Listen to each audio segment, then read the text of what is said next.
এই দেখো আজকে আমি সবার প্রিয় দই কাতলা বানিয়ে ফেলেছি। তা পুরো রেসিপিটা তোমরা দেখো আমি কিভাবে দই কাতলাটা বানিয়েছি।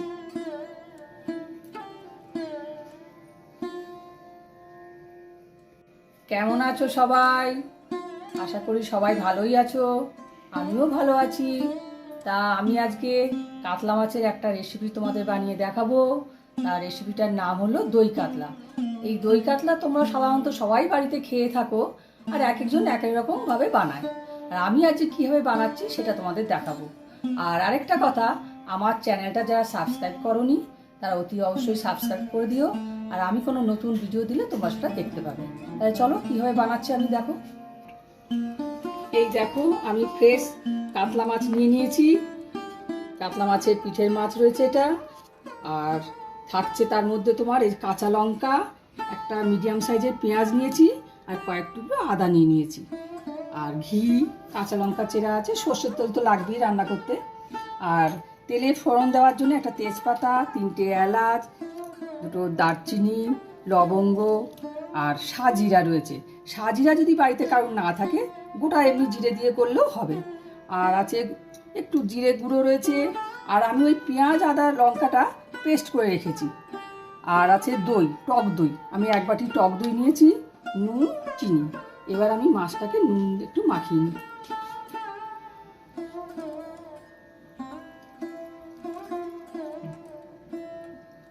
মাছটা আমি নুন মাখিয়ে নিচ্ছি। হলুদ দেবো না, কারণ যেহেতু দই কাতলা তো ওই জন্য মাছটা রান্নাটা হবে সাদা সাদা মতন। দই মানে হলুদ দেবো না, হলুদ দিলে হলুদ হয়ে যাবে। সেই জন্য আমি একটু নুন মাখিয়ে নিলাম মাছের মধ্যে। এবার আমি মাছটা হালকা করে ভেজে নেব। এবার আমি গ্যাসটা অন করে দিলাম, দিয়েছি। সবার প্রথমে আমি সর্ষের তেল দিচ্ছি। মাছটাকে আমি হালকা করে ভেজে নেব। এই দেখো তেল আমার গরম হয়ে গেছে। এই দেখো তেল আমার গরম হয়ে গেছে। আমি এবার মাছগুলো একটা একটা করে ভেজে তুলব।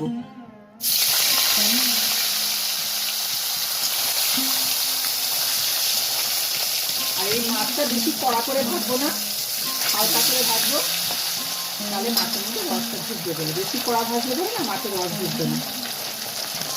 এটাকে দই কাতলা বেশি ভাজার দরকার পড়বে না লাল লাল করে। দেখো আমি মাছটা বেশি লাল লাল করে ভাজিনি। এইভাবে আমি আরো মাছগুলো ভেজে নেব।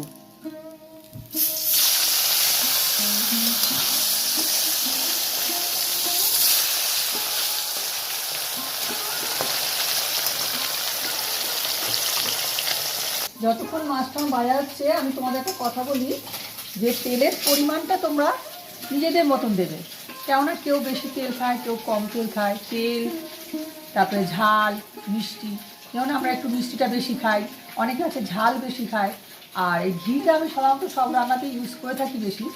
ঘি তুমি যে তরকারিতেই দেবে যারা আলাদা একটা স্বাদ বাড়িয়ে দেবে। এই জন্য 1 চামচও যদি দাও দেবে, তার একটা টেস্টই আলাদা লাগবে, সে যেমন রান্না তুমি করো না কেন। এই দেখো আমার সব মাছ ভাজা হয়ে গেল। এরকম হালকাভাবে মাছটা ভেজে নিয়েছি। এবারে আমি তেলের মধ্যে একটা তেজপাতা, 3টে এলাচ, 3টে দারচিনি, লবঙ্গ আমি দিলাম। একটা হালকা করে দিয়ে একটু সাজিরে দিলাম। এবারে আমি আস্তে আস্তে সব মশলা বাটাটা দিয়ে দেবো।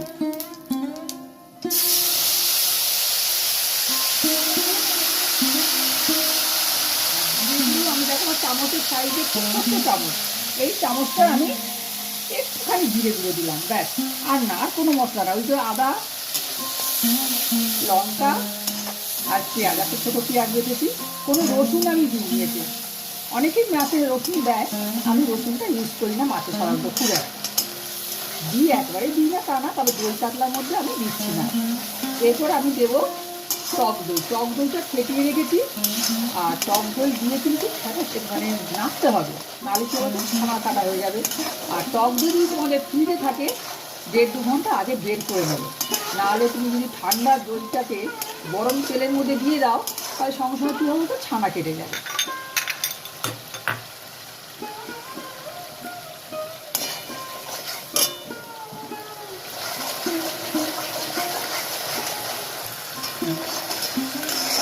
আমি এবারে এরকম এক বাটি টক দই রেখেছি, টক দই দিয়ে দিলাম। এবারে টক দইটা দিয়ে নাড়তে থাকবো।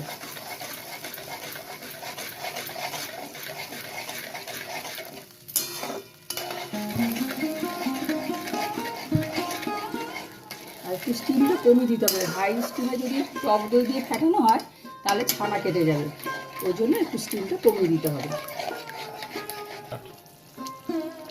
আমি এই দেখো এবার একটু চিনি দিচ্ছি, যেহেতু টক দই তো ওই জন্য আমি ছোটো চামচে 2 চামচ চিনি দিয়ে দিলাম, তাহলে কি টকটা ব্যালেন্স হবে।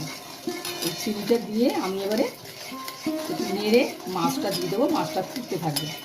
আর এটা শুকিয়ে গেলে তখন আর মাছটা দিয়ে তো মাছের মধ্যে রস ঢুকবে না। এইবারে আমি মাছটা দিয়ে দেবো, একটা একটা করে মাছ আমি দিয়ে দেবো। স্টিম কমিয়ে রেখেছি।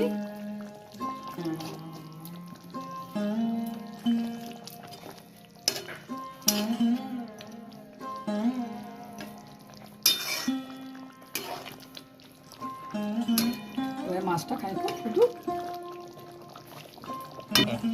আমি একটু পরিমাণ মতো নুন দিয়ে দিলাম, আমি 2টো কাঁচা লঙ্কা দিয়ে দিলাম। মানে খুব একটা তো ঝাল হবে না, ওই জন্য 2টো কাঁচা, যার ঝাল লাগবে সে খাবে ঝাল, সে একটু লঙ্কা চটকে খেয়ে নেবে, ওই জন্য 2টো কাঁচা লঙ্কা দিয়ে দিলাম।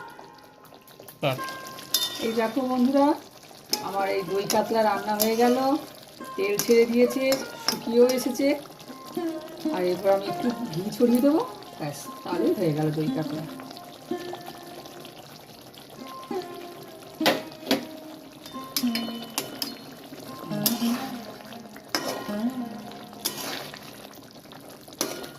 রেডি আমার রান্না। দেখো আমার হয়ে গেছে দই কাতলা, এবার আমি সার্ভ করে নিচ্ছি।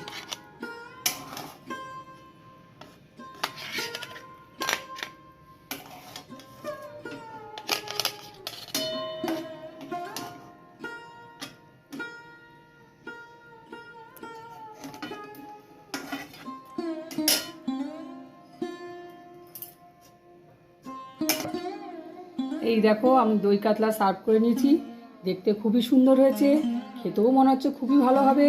তা তোমাদের কার কার রেসিপিটা ভালো লেগেছে আমাকে কমেন্ট করে বলো, আর তোমরাও আমার চ্যানেলটাকে সাবস্ক্রাইব করে দিও, লাইক করো, কমেন্ট করো। আবার দেখা হচ্ছে অন্য কোনো ভিডিওতে।